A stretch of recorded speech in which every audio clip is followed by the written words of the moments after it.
সকল ফেরেশতাদেরকে যখন আল্লাহ বললেন আমি আদম বানাইছি, আদম কথা বলেন ঠিক কিনা, আদমকে নিয়ে যখন আল্লাহ ফেরেশতাদের সামনে ইন্টারভিউ নিলেন, আল্লাহ পাক বললেন হে ফেরেশতারা আম্বিউনি বিআসমাই হাউলা ইন কুনতুম সাদিকিন। তোমরা তো মনে মনে বলেছিলে তোমরা অনেক জ্ঞানী, তোমরা অনেক জাননেওয়ালা, যদি তাই হয় তার বাস্তবায়ন করো, তার প্রমাণ দাও। আমি তো তোমাদের সামনে আদম সহ তোমাদের সমস্ত বস্তুর নাম শিখাইলাম, তোমরা যদি সত্যবাদী হয়ে থাকো তাইলে এই নামগুলো আমাকে শোনাও। একটা নামও শোনাইতে পারে নাই। একটা পর্যায়ে সারেন্ডার করলো আর বলল, ফেরেশতারা বলল ক্বালু সুবহানাকা লা ইলমা লানা ইল্লা মা আল্লামতানা ইন্নাকা আনতাল আলিমুল হাকীম। আল্লাহ আমাদের মনে নাই তুমি যা আমাদের শিক্ষা দিয়েছিলে আমরা সেগুলো ভুলে গেলাম।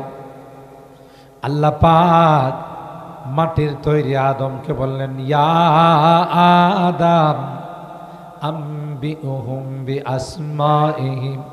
হে আদম, এই ক্লাসের মধ্যে তুমিও ছিলা, এরা তো পারে না, বস্তুগুলোর নাম বলতে পারে নাই, তুমি কি পারবা?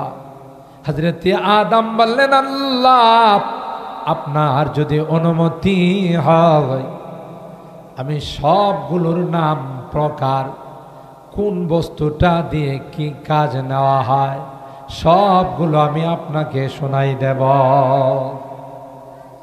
আর ভাইরা, আল্লাহ পাক রব্বুল আলামিনের তৈরি হযরত আদম, আল্লাহ পাকের সামনে প্রত্যেকটা বস্তুর নাম, তার দ্বারা কি কি কাজ নেওয়া হয়, তার কি কি প্রকার ছোট বড় সবগুলো এক বৈঠকে আল্লাহ পাকের দরবারে শুনিয়ে দিলেন। আল্লাহ বলেন আলাম তারাও আন্নাল্লাহ সাখখারা লাকুম মা ফিস সামাওয়াতি ওয়া মা ফিল আরদ ওয়া আসবাগা আলাইকুম নিআমাহু যাহিরাতাও ওয়া বাতিনা। আল্লাহ কয় তুমি আমার নিয়ামতে ডুবন্ত, কোনো নিয়ামত কি তুমি অস্বীকার করতে পারবে না। আসমান বানাইছি তোমার জন্যে, জমিন বানাইছি তোমার জন্যে, জমিন থেকে যা কিছু উৎপাদন হয় আল্লাহ বলেন সব কিছু তোমার জন্য আমি আল্লাহ উৎপাদন করি। সুবহানাল্লাহ। আপনি যে জমিনের মধ্যে ধান রোপণ করে আসলেন, পরবর্তীতে এটাকে যে গাছ বানায়, ধানের গাছ জ্বালা বানায়, এই জ্বালা আপনি আবার রোপণ করেন ক্ষেতের মধ্যে, এটা বড় হয়, এর থেকে হাজার হাজার ধান হয়, কে দিছেন? বলেন বলেন কে? আরো জোরে বলেন কে? সব কিছু দেওয়ার মালিক কে? আল্লাহ। সব কিছু কে দেন? আপনি জমিনে মনে করেন সব ধান টান ফালাইছেন, তার অর্থ কি ধান হয়ে যাবে? যদি আল্লাহ আনতুম তাজরাউনাহু আম নাহনু যারিউন, আল্লাহ বলেন তুমি ফসল করো না আমি তোমার ফসল ঘরের মধ্যে পৌঁছাই। সুবহানাল্লাহ। ওই যে আপনাদের বলছিলাম মনে একবার, যখন নতুন ডিপ মেশিন আসলো, গভীর নলকূপ যাকে বলে, পানি জমিন থেকে বের করে এই পানি দিয়ে চাষাবাদ করে, তখন এই ব্রাহ্মণবাড়িয়াতে একজন টিউনো না ইউনিও, হ্যাঁ তখন তো মহকুমা ছিল না, আগেরকার কথা, উদ্বোধন করবেন সরকারি কর্মকর্তা। তখন উদ্বোধনী অনুষ্ঠানে তিনি বক্তব্য দিতে গিয়ে বলেছিলেন এখন থেকে আর আমাদেরকে ছাতক পাখির মতো আকাশের দিকে তাকিয়ে থাকতে হবে না। নাউজুবিল্লাহ। মানে বৃষ্টির অপেক্ষা করা। আমরা এখন নতুন মেশিন আবিষ্কার করেছি, আমাদের কাছে গভীর নলকূপ চলে আস, ডিপ টিউবওয়েল চলে আস, মেশিন স্টার্ট দিব আর পানি আসবো, তা দিয়ে আমরা চাষাবাদ। এই দোয়ার অনুষ্ঠানে ছিলেন ফখরে বাঙ্গাল রহমাতুল্লাহ আলাইহি। কে ছিলেন? ফখরে বাঙ্গাল রহমাত। কি ফখরে ব্রাহ্মণবাড়িয়া না, ফখরে বাঙ্গাল। গোটা বাংলাদেশের অহংকার বলে যার লকব দেওয়া হয়েছিল ফখরে বাঙ্গাল রহমাতুল্লাহ। এরা তো আল্লাহর ওলি মানুষ, এরা তো কাউকে ভয় করে। ওলিরা আলা ইন্না আউলিয়া লা খাউফুন আলাইহিম ওয়ালা হুম ইয়াহজানুন। আল্লাহর ওলিদের কোনো ভয় নাই। তার একটা বাস্তব প্রমাণ আমি আমার জীবনের কথা বলি। হযরত বড় হুজুর রহমাতুল্লাহ আলাইহি, সবাই তো চিনেনি, আল্লামা বড় হুজুর রহমাতুল্লাহ আলাইহি, সিরাজুল ইসলাম সাহেব রহমাতুল্লাহ আলাইহি। আপনারা জানেন ভাদুগরে যখন অগ্নিকাণ্ডের ঘটনা ঘটছে, সবাই জানেন, ব্রাহ্মণ যারা হয়তো অল্প বয়সে যারা, ওরা হয়তো জানেন। জাদুঘরের বিভিন্ন বাড়িতে আগুন লাগায়া পুড়ে দেওয়া হয়েছে। এটার একটা প্রেক্ষাপট ছিল, আমি চাক্ষুষ তার প্রমাণ। শাহী মসজিদে দুইটা গ্রুপের মধ্যে কথা কাটাকাটির একটা পর্যায়ে, যেমন আমাদের একটা স্বভাব আছে, সেই স্বভাবটা হলো অনেক সময় দেখা যায় একজন আরেকজনকে কিরে হাত থাকতে মুখে আবার কথা কিসের আছে না? আপনাদের খয়াসারে নাই, সমাজের কিছু সর্দার আছে, ওরা গন্ডগোল লাগাইতে পারলে লালের লাল, দুইটা পক্ষর মধ্যে লাগাইতে পারলেই পাতলা মালের লেনদেন হয়। পাতলা মাল বুঝেন তো? এখনকার সমাজে আল্লাহ মাফ করো, খাঁটি মাতবর খাঁটি সর্দার খুব কম আছে। কথা বলেন ঠিক কিনা? একবারে নাই আমি বলবো না, খুব কম, রেয়ার। কি করে? একটা পক্ষ যদি আয়সা ওনার কাছে বিচার দেয় যে অমুক পাড়ার অমুক মহল্লার অমুকে আমার সাথে খারাপ আচরণ করছে, আপনারে জানাই গেলাম, ওনার উচিত তাকে বুঝিয়ে দেওয়া, যেহেতু উনি মুরব্বী মাতবর, যে ঠিক আছে, হ্যাঁ না হয় দুই কথা তোমার এই বইলেই ফালাইছে, তুমি আর এটার প্রতিশোধ নিতে যাও না, গেলে এটা আগুন লাগবো, এটা দরবার গন্ডগোল বাইরে আসবে, দরকার। কিন্তু জবাবটা এইভাবে না দিয়ে কিভাবে দে? ওই তোরে যা ইচ্ছা তাই কইছে কুমাশিলের মোড়ে, কেদাসির মোড়ে, আনন্দ বাজারে, সড়ক বাজারে, মেড্ডা পীর বাড়িতে, বিরাসারে, তুই কি হাতে ছুরি ফিরে বসে আসিলে? বলেন না, বলে না, বলেন? এই জাতীয় কথা বলে কিনা? এটা বলার দ্বারা কি গন্ডগোলটা থামাইল না আর আগুন জ্বালাইল? তাইলে আপনি যেহেতু বললেন, তাইলে কিন্তু আমি এটা কালকে প্রতিশোধ নিব। দেখা গেল এটার মধ্যে গন্ডগোল আরো বাড়ায়া দুইটা পক্ষের মধ্যে একটা পর্যায়ে খুনাখুনির পর্যায়ে চলে যা। ঠিক কিনা বলে? খুনাখুনির পর্যায়ে চলে যা, লাস্ট পর্যন্ত অনেক বড় বিশাল দরবার সালিশ হয়। এতে করে মাঝখান থেকে ফায়দা টানে ওই যে মাতবর লাগাইছে, হ্যাঁ, কারণ দুই পক্ষই তার কাছে যাবে, গেলেই পাতলা মালের বিনিময় হবে। কথা কয় না? পাতলা মালের লেনদেন হয়। আর এই পাতলা মাল পায়া যে বিচার করে, এই বিচার কোনোদিন সঠিক আর নেই বিচার হতে পারে না। এটা নিঃসন্দেহে 2 নম্বরে বিচার। তো যাই হোক, একটা পর্যায়ে ওখানে কথা কাটাকাটির পর্যায়ে হয়তো কিছু হাতাহাতি ওরা করছে। ওই পক্ষের যারা বেদাতি করো, ওরা ওই দিক দিয়ে গন্ডগোল হয়েছে, এটা ওখানে শেষ। কিন্তু তা না করে হযরত বড় হুজুর রহমাতুল্লাহ আলাইহির বাড়ির যে মাদ্রাসা, যে মাদ্রাসায় মাসুম তালেব ইলমরা লেখাপড়া করতেছে, ওর সাথে কোনো সম্পর্ক নাই। বাহিরে কি হইতেছে, কারা কি করতেছে, ওরা বড় বড় লাঠি নিয়ে আরো বিভিন্ন অস্ত্র শস্ত্র নিয়ে আয়েশা সুজা বড় হুজুর রহমতুল্লাহ আলাইহির বাড়ির মাদ্রাসার ছোট ছোট বাচ্চাদের উপর হামলা করছে,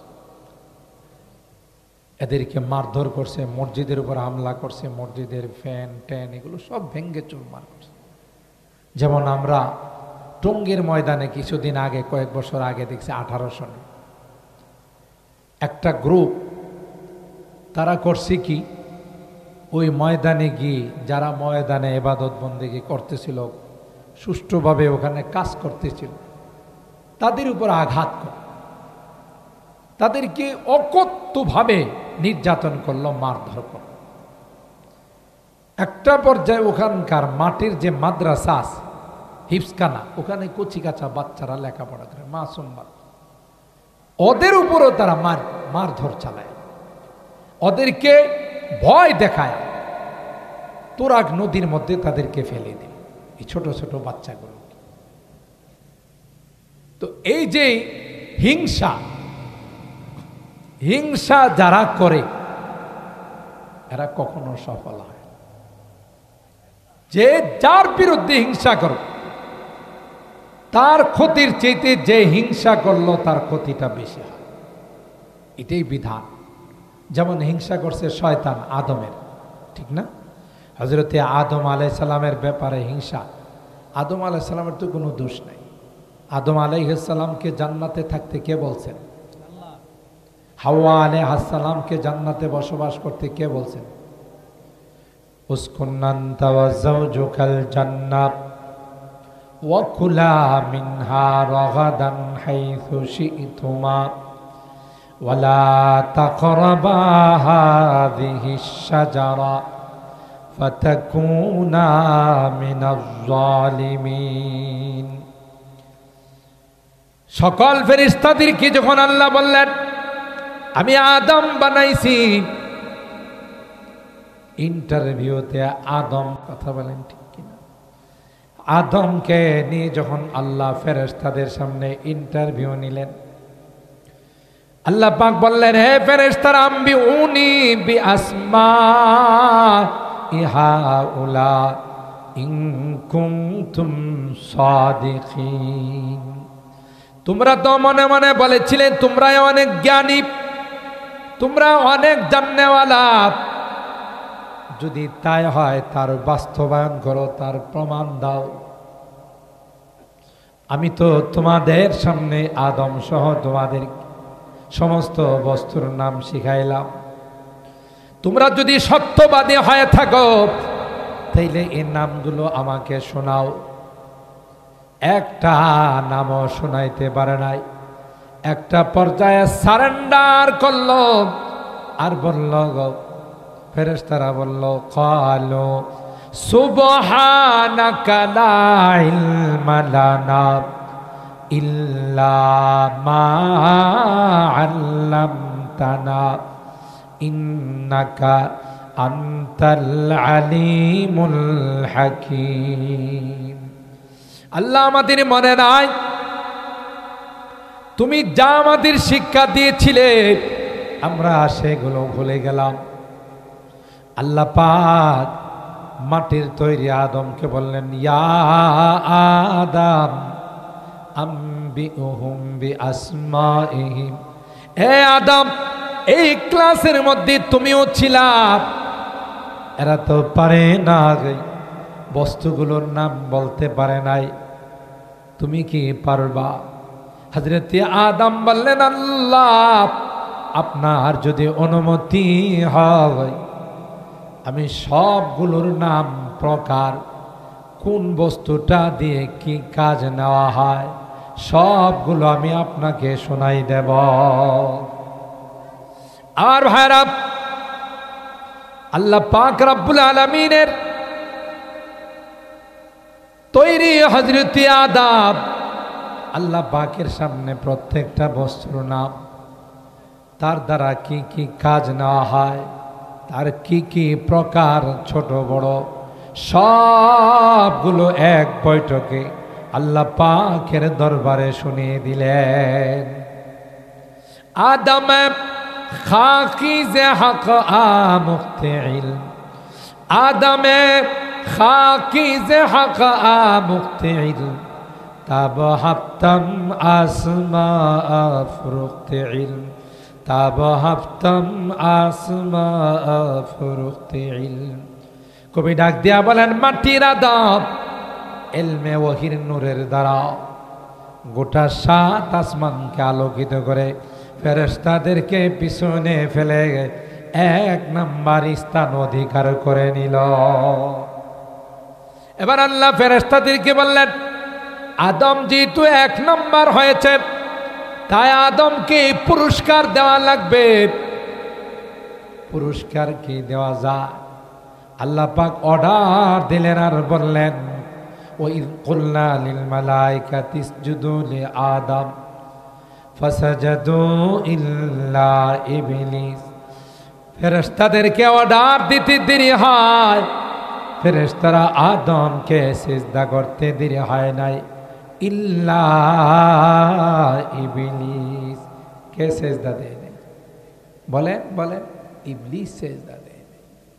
ইবলিসের অহংকার আছে, মাটি দিয়ে বানাইলো আদম, আমি হলাম আগুনের তৈরি, হিংসা কর, এই যে হিংসা, হাসাদ, হিংসা, না আমি আদমকে সিজদা দেব না। আল্লাহর হুকুম অমান্য করি ক্ষান্ত হয় না, রীতিমতো আল্লাহর সঙ্গে তর্কে জড়াইছে। নাউজুবিল্লাহ। আল্লাহকে বলেন ক্বালা আনা খায়রুম মিন খালাকতানি মিন নার ওয়া খালাকতাহু মিন তিন। আল্লাহ তুমি আমাকে আগুন দিয়া বানাইছ, আদমকে মাটি দিয়া বানাই, কি করে মাটির আদমকে আগুনের ইবলিস সিজদা করতে পারে? আল্লাহর হুকুমকে অমান্য করলো, নিজস্ব যুক্তি দেখায়, আল্লাহ তার উপরে রাগ হয়ে গেল। এই বেয়াদব, হুকুম দিলাম আমি আদমকে সিজদা করার জন্য, আর সেখানে তুই আমার হুকুমকে অমান্য করে যুক্তি তর্ক পেশ, বের হয়েছে জান্নাত থেকে বের করে দেয়। এই হিংসা তার ভিতরে, যে আদমের কারণে আমি জান্নাত থেকে বের হয়ে গেলাম, সেই আদম এবং তার সন্তানদেরকে জান্নাতে আসতে দেব না। নাউজুবিল্লাহ। আসলে কি আদমের কারণে বাইরে হয়েছে না নিজের কারণে বাইরে হয়েছে? এই যে বোঝা গেল নিজে দুষ করে আরেকজনের উপরে চাপানো, এটা ইবলিসের খাসলত। এরকমের লোক তো ব্রাহ্মণবাড়িয়াতে নাই। দুষ করে নিজে চাপায় আরেকজনের ঘাড়ে, ঠিক কিনা বলেন? এটা ইবলিসের স্বভাব। আচ্ছা বলুন, এই ইবলিসে হিংসা করে লাভবান হয়েছে না ক্ষতিগ্রস্ত হয়েছে? ইবলিসে হিংসা করে ক্ষতিগ্রস্ত হয়েছে। কেমন ক্ষতিগ্রস্ত? জীবনের জন্য আগুনের তাপ, লানতের তাপ তার গলাতে লাগানো হয়, কোনদিন সে আর আল্লাহর জান্নাতে যাইতে পারবে না, ঠিক কিনা বলেন? তো মুহতারাম হাজিরিন, যে কথা বলতেছিলাম, এই হিংসা ওইদিকে গন্ডগোল, আইসা হামলা করছে মাসুম বাচ্চা, এটা আল্লাহ বরদাস্ত করে না। এই খবর যখন মানুষে শুনছে, তাদের কলিজার মধ্যে আঘাত লাগছে, গিয়ে মানুষে ওখানে তাদের বাড়ি ঘর জ্বালিয়ে দিচ্ছে। তখন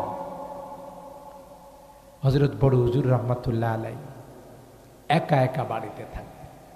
থানার থেকে থানার ঊর্ধ্বতন কর্মকর্তা গিয়ে বলছেন, হুজুর কোনো কারণে যদি আপনার গায়ে টাচ করে, এটা তো আমরা মেনে নিতে পারবো না, সুতরাং আপনি কিছুদিনের জন্য আপনার বাড়ির থেকে একটু দূরে চলে যান, বাহিরে চলে যান। আল্লাহর ওলি সুজা বলছে, আমি একা হলেও বাড়িতে থাকি, আমি এই সমস্ত হিংসুকদের হিংসাকে ভয় করি না, আমার আল্লাহকে আমি ভয় করি। সুবহানাল্লাহ বলেন। বুঝা গেল আল্লাহওয়ালা যারা হয়, নেককার দিনদার যারা হয়, এরা পৃথিবীর কোনো কিছুকে ভয় করে না, একমাত্র কাকে ভয় করে? আল্লাহকে ভয় করে। আর যারা হিংসুক হয়, তারা যতই চেষ্টা করে, আল্লাহ যখন কাউকে হেফাজত করে, পৃথিবীর কেউ তাকে কিছু করতে পারে না, ঠিক কিনা বলেন? মক্কার কাফের মুশরিকরা দলবদ্ধভাবে আল্লাহর হাবিবকে হত্যা করার জন্য শীতের মৌসুম পুরা হুজরা মুবারক ঘেরাও করল তলোয়ার হাত, আর আল্লাহর হাবিব বসে বসে কোরআনে কারীম তিলাওয়াত করেন। সুবহানাল্লাহ। হযরত জিবরাইল বললেন, এ পয়গম্বর, এক্ষুনি আপনি ঘর থেকে বের হয়ে যান, কারণ কাফেররা আপনাকে হত্যা করার জন্য চতুর্দিকে ঘেরাও করে তলোয়ার নিয়ে। আল্লাহর নবী কয়, কি করে আমি বাহির হব? চতুর্দিকে তো ঘেরাও, কোনো কিছুর দরকার না, আপনি হাতের মুষ্টির মধ্যে কিছু বালু নিয়া আপনি শুধু বলবেন শাহাতিল ওযু, আমি আল্লাহ ওই বালুগুলোকে প্রত্যেকটা কাফেরের চোখের মধ্যে পৌঁছাই দিব। আর ভাইরা, ওই বালুগুলো যখন আল্লাহর হাবিবের হাত থেকে আল্লাহ পাক কাফের মুশরিকদের চোখের মধ্যে পৌঁছাই দিল, মরিচের গোড়ার মতো জ্বালা পোড়া শুরু হয়ে গেল। হাত দিয়ে কসলা গাই তলোয়ার গুলো নিচে পড়ে গেল। আল্লাহ পাক হাবিবকে ডাক দেয়া কয়, আপনি দেরি করেন না, সুজা আপনার হুজরা মোবারক থেকে বের হয়ে যান। সুবহানাল্লাহ। হিংসুকরা হিংসা করে পারে নাই, কে রক্ষা করছে? জোরে বলেন, কে? আল্লাহ। আল্লাহ পাক কোরআনে কারীমের মধ্যে বলেন, ওমা রমাইতা ইদ রমাইতা ওয়ালাকিন্নাল্লাহ রমা। এ পয়গম্বর, আপনি যখন একদিকে বালু মেরেছিলেন, আপনি মেরেছিলেন একদিকে গব, চতুর্দিকে আমি আল্লাহ কুদরতি ভাবে পৌঁছে দিয়েছিলাম। পারে নাই, হিংসা করে ষড়যন্ত্র করে আল্লাহর হাবিবকে এবং তার মিশনকে থামাইতে পারে নাই। ঠিক কিনা বলেন? থামাইতে পারছে? আল্লাহর হাবিবেরই মিশনকে থামাইতে পারে। এই জন্য বলা হয়, जो जलाता है किसी को खुद जलता है जरूर, जो जलाता है किसी को खुद जलता है जरूर, शमा भी जल जाता है परवाना जल जाने के बाद, शमा भी जल जाता है परवाना जल जाने के बाद। और हैरत हजरत इब्राहिम खलीलुल्लाह के अल्लाह पाक डाक दिया বললেন, আপনি শুধু আওয়াজ দেন, আমি আল্লাহ পৃথিবীর সকল দ্বার প্রান্তে আনাচে কানাচে আপনার আওয়াজ কুদরতি ভাবে পৌঁছাই দিব। কিয়ামত পর্যন্ত যারা আল্লাহর ঘর জিয়ারত করতে যাবে, আল্লাহ তাদের কানে ইব্রাহিম আলাইহিস সালামেরই আওয়াজ পৌঁছাই দিলেন। সুবহানাল্লাহ বলে। মুহতারাম হাজিরিন, আজকে এই খানায়ে কাবা পৃথিবীর মধ্যে আছে, গোটা বিশ্বের সমস্ত শক্তি একত্রিত হয়ে খানায়ে কাবাকে যদি ধ্বংস করার জন্য যায়, পারবে? সৌদি সরকারের কোনো বিমান বাহিনী, নৌবাহিনী, সেনাবাহিনীর দরকার হবে না। একটা বাহিনী আছে 24 ঘন্টা খানায়ে কাবার মধ্যে তওয়াফ করে, চক্কর লাগায়। ওই বাহিনী, যেই বাহিনী দিয়া আব্রাহাকে আল্লাহ ধ্বংস করেছে, ঠিক না? আব্রাহা আসছিল হস্তি বাহিনী, ছোট্ট পাখি, তার ঠোঁটের মধ্যে আল্লাহ পাক ছোট্ট একটি পাথর দিয়েছিল। এর থেকে বৈজ্ঞানিকরা পারমাণবিক বানাইছে। যে সর্বপ্রথম পারমাণবিক ছিল আল্লাহর দেওয়া পাথর, যেই পাথর নিক্ষেপ করার সাথে সাথে হাতি সহ হাতির উপরে যে সৈনিক ছিল সবগুলোকে জমিনের সঙ্গে মিশাই দিয়েছে। সুবহানাল্লাহ। ষড়যন্ত্র করে পারে নাই। পৃথিবীতে যত মসজিদ আছে, সমস্ত মসজিদগুলো সম্পর্ক খানায়ে কাবার সাথে। সুবহানাল্লাহ বলে। আর এই মসজিদগুলোর সাথে যারা সম্পর্ক রাখে, তারা হলো মসজিদের বাসিন্দা, মসজিদের পরিবার। এই মসজিদগুলো যখন বগি হয়ে কুচ হয়ে খানায়ে কাবা ইঞ্জিনের সঙ্গে মিলে যাবে, তখন সবগুলো কিনে প্যাসেঞ্জার নিয়ে খানায়ে কাবা রওনা দিবে সোজা আল্লাহর জান্নাতে। কার দিকে? আল্লাহর জান্নাতে। যারা মুসল্লি, যারা মসজিদের বিভিন্ন কাজে আন্তরিকতার সাথে সহযোগিতা, রমজান আসছে, হুজুর মসজিদে ইফতার মাহফিল, আমি 5,000 টাকা দিলাম, রোজাদাররা আমার এই টাকা দিয়ে ইফতার করে, এখানে ইমাম মুয়াজ্জিন হাফেজ সাহেবদের আমি হুজুর যেহেতু ওনারা আমাদেরকে কোরআন শোনাইতেছি, তাদের আমি মেহমানদারি করবো স্বেচ্ছায়। এই বিষয়ে যখনই আন্তরিকতার সাথে মসজিদের সাথে কলব দিয়ে সম্পর্ক রাখবে, আল্লাহ বলেন এরা হয়ে গেল আমার মসজিদের বাসিন্দা। সুবহানাল্লাহ। আর কিয়ামতের কঠিন ময়দানে এই মসজিদ তার প্যাসেঞ্জারদেরকে, বাসিন্দাদেরকে নিয়ে সুজা রওনা দিবে আল্লাহর জান্নাতে। আল্লাহু আকবার। মোহতারাম হাজিরিন, তাই আমি যে কথা বলতেছিলাম যে আসমান আর জমিন আল্লাহ পাক কাদের জন্য বানাইছেন? আমাদের জন্য। এবং এই যে ভাষার পরিবর্তন, রঙের পরিবর্তন, মানুষের কালচারের পরিবর্তন, এটাও আল্লাহর পক্ষ থেকে। সুবহানাল্লাহ।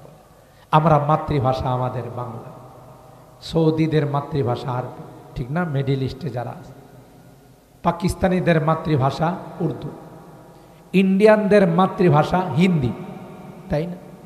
এটি কি নরেন্দ্র মোদী হিন্দি ভাষা বানাইছে? পাকিস্তানের সরকার উর্দু ভাষা বানাইছে? বাংলাদেশের শেখ মুজিব কি বাংলা ভাষা বানাইছে? কথা কান। বরং এই ভাষা কে দিছে? আল্লাহ বলেন ওয়াখতিলাফু আলসিনাতিকুম ওয়া আলওয়ানিকুম, তোমাদের ভাষার পরিবর্তন, তোমাদের রঙের পরিবর্তন।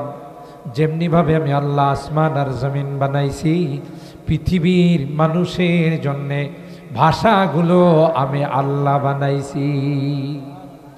তোমরা যে বাংলা ভাষায় কথা বলো, বাংলাদেশে জন্মাইছ তাই বাংলা ভাষা দিয়ে কথা বলো, সৌদি আরবে জন্মাইলে আরবি ভাষা দিয়ে কথা বলো, পাকিস্তানে জন্ম নিলে উর্দু ভাষা, ইন্ডিয়াতে জন্ম নিলে হিন্দি ভাষা।